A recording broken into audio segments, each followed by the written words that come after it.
కామారెడ్డి జిల్లా బాన్సువాడ మండలం కొత్తబాది గ్రామంలో స్వచ్ఛదనం పచ్చదనం కార్యక్రమంలో భాగంగా MLA Pocharam Srinivasa Reddy, Agros industries corporation chairman Kasula Balaraju, Nizamabad జిల్లా మాజీ డీసీసీబీ చైర్మన్ పోచారం భాస్కర్ రెడ్డి పాల్గొని మొక్కలు నాటారు. కరువు కాటకాలు రాకుండా ఉండాలంటే, వర్షాలు పడాలంటే చెట్లు ఉండాలన్నారు. పుట్టినప్పటి నుండి చచ్చే వరకు కట్టెలు అవసరమన్నారు. చెట్లు మనుషుల జీవితానికి ముడిపడి ఉన్నాయన్నారు. అందుకే ప్రతి ఒక్కరూ మొక్కలు నాటాలని ఎమ్మెల్యే పోచారం శ్రీనివాసరెడ్డి పిలుపునిచ్చారు.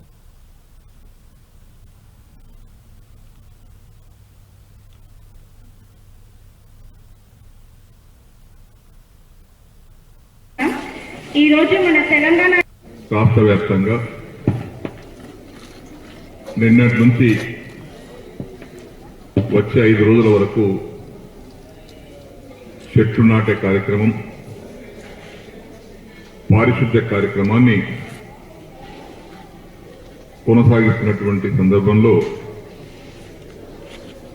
మన కొత్తబాది మోడల్ స్కూల్లో ఏర్పాటు చేసినటువంటి స్వచ్ఛదనం పచ్చదనం యొక్క మీరు చదువుకుంటున్నటువంటి విద్యార్థులు ఈ సమాజానికి, దేశానికి, రాష్ట్రానికి దిక్సూచి. మీరు భవిష్యత్తు తీర్చిదిద్దేటువంటి బాధ్యత గల వ్యక్తులు. ఈరోజు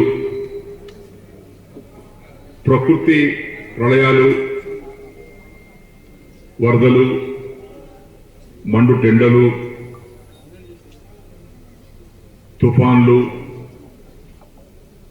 ఇవన్నీ ఎందుకు వస్తాయంటే ప్రకృతిని మనం చెడగొడుతున్నాం కాబట్టి వస్తున్నాయి. ప్రకృతిని సమతుల్యంగా కాపాడుకుంటే ఈ సమస్య రాదు.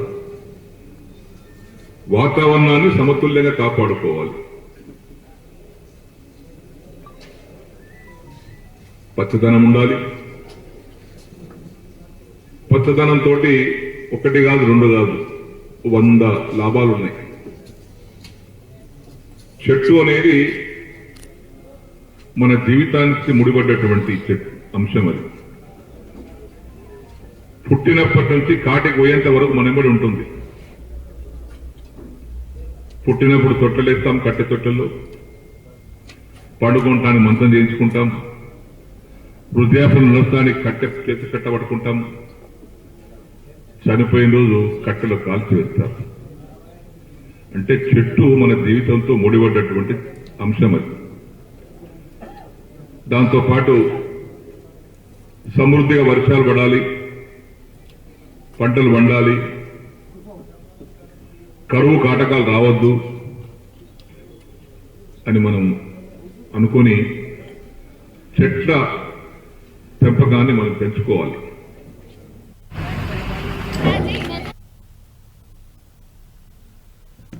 ఓకే.